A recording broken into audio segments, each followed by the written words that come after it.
Police ও কেন্দ্রীয় বাহিনীকে ঘিরে বিক্ষোভ বিজেপি প্রার্থীর। সিউড়ি বিধানসভা কেন্দ্রের বিজেপি প্রার্থী জগন্নাথ চট্টোপাধ্যায় রীতিমতন বচসায় জড়িয়ে পড়লেন পুলিশের সঙ্গে। বিজেপির অভিযোগ, রুট মার্চের সময় বিজেপির বুথ সভাপতির বাড়িতে গিয়ে হুমকি দিয়েছে পুলিশ ও কেন্দ্রীয় বাহিনী।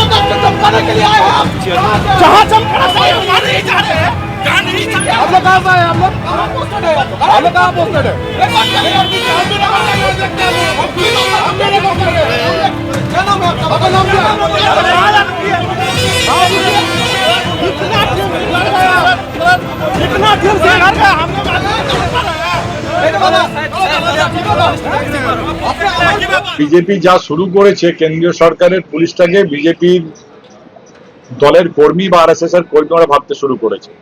ওদের অঙ্গুলি হেলনে না চললেই তখন তারা যদি নিরপেক্ষতা বা বজায় রাখে, তাহলেই কিন্তু বিজেপির নেতাদের গায়ে গাপ্ত জ্বালা হয়ে যাচ্ছে। তাদের একটাই ধারণা যে মোদি পাঠিয়েছে পুলিশ, তারা আমাদের হয়ে কাজ করবে এবং আমরা যা বলবো তাই শুনবে। এসআইআর এ ভোট লুট করেছে, এইভাবে আরেকবার ভোট লুট করে আমরা তৃণমূলকে হারাবো। আরে এটা তো অত সহজে সম্ভব কখনো? এটা সম্ভব নয়। মানুষ তার যোগ্য জবাব দেবে। দেখুন, 16 নম্বর ওয়ার্ডের আমাদের একটি বুথের বুথ প্রেসিডেন্ট, হঠাৎ করে আমরা শুনি যে সিউড়ি থানার পুলিশ কেন্দ্রীয় বাহিনী নিয়ে সেই বুথ প্রেসিডেন্টকে চমকাতে গেছে। খবর আসার সঙ্গে সঙ্গে আমরা যাই, দেখি যে সত্যিই তাই, সেখানে কেন্দ্রীয় বাহিনী এসে আমাদের বুথ প্রেসিডেন্টকে চমকাচ্ছে। আমরা বলি যে আপনাদের কাজ কি তৃণমূল পার্টি অফিসে ক্যারাম খেলা আর বিজেপির বুথ সভাপতিদের চমকানো? তো সিউড়ি পুলিশের যে অফিসার, আমি এটা নিয়ে অবজারভারদের কাছে কমপ্লেন করেছি, পুলিশ অবজারভারকে কমপ্লেন করেছি, জেনারেল অবজারভারকে কমপ্লেন করেছি, থানায় কমপ্লেন করেছি। প্রতিদিন কি বিজেপির বুথ সভাপতিদেরকে চমকানো কাজ কি? এটা তৃণমূল যেটা পাচ্ছে না সেটা কি পুলিশ করছে? ফার্দার যদি এটা হয়, তাহলে আমরা এখানে যে পুলিশের যে অফিসাররা আছে এবং যে পুলিশ অফিসার এসব নিয়ে যাচ্ছেন তার বিরুদ্ধে আমরা স্পেসিফিক কমপ্লেন কমিশনের কাছে করছি। ইচ্ছাকৃতভাবে করছে, কোনো পলিটিক্যাল ইন্টেলিজেন্স না নিয়ে। আমাদের রাজনৈতিক কর্মী সবার বিরুদ্ধে মামলা থাকে, তা বলে এসে তাকে বাউন্ড ডাউন করে বলবে যে আপনি ভোটের দিন বেরোবেন না, ভোট করবেন না, আমার বুথ সভাপতি ভোট করবে না। এই জিনিস এখানে চলবে না। ক্যারাম খেলছিল, অভিযোগ করেছিলাম, সাসপেন্ড হয়েছে।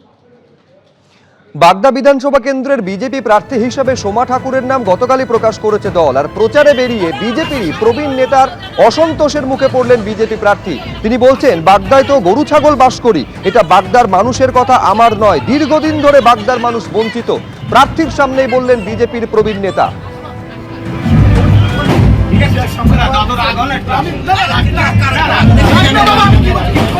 আমি দলটা তো অষ্টআশি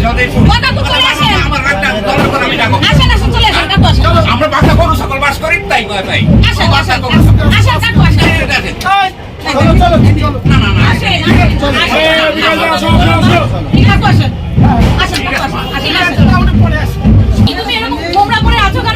উঠে আসেন তো দাদা, আমরা জয়যুক্ত হতে পারি। আশীর্বাদ করুন। আসো না, তোমার চলুন উঠে আসুন।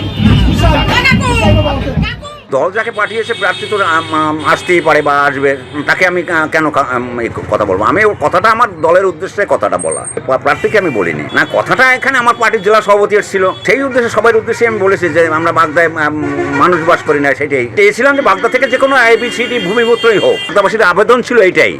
দীর্ঘদিন ধরে আমরা বাগদা থেকে কোনো প্রার্থী পাচ্ছি না, কারণ বাগদায় কোনো উপযুক্ত লোক নেই। সে যখন শান্তনু ঠাকুর যখন নিজে MP আসে, তারপরে আবার তার স্ত্রীকে MLA হিসাবে দিতে হবে। এই জায়গাটাই আমাদের এক কষ্ট, যে তিনি যদি আমাদের MP হন, তাকে তো আমরা সবাই মিলেই জিতে গেছি।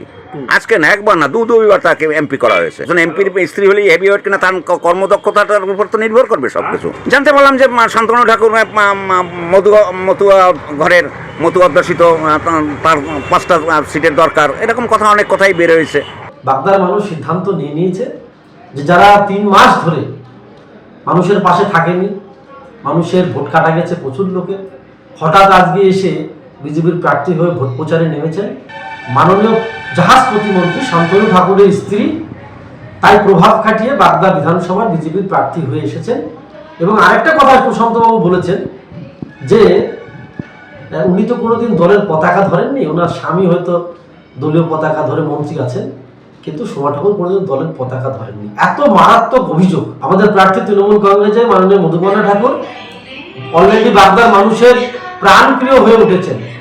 মধুপর্ণা ঠাকুরের জেতাটা শুধু সময়ের অপেক্ষা। আর 4 তারিখ যখন রেজাল্ট বেরোবে তখন দেখবেন সবাই সবুজ আবির খেলছে, কারণ বিজেপির কার্যকর্তারাই বলছে যে কোথায় কি হবে জানি না, কিন্তু বাগদায় বিজেপির ফল ভালো হবে, এর দ্বারা প্রমাণিত।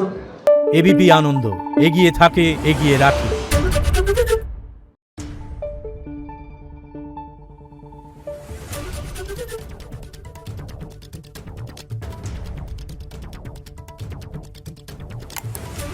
Thank you.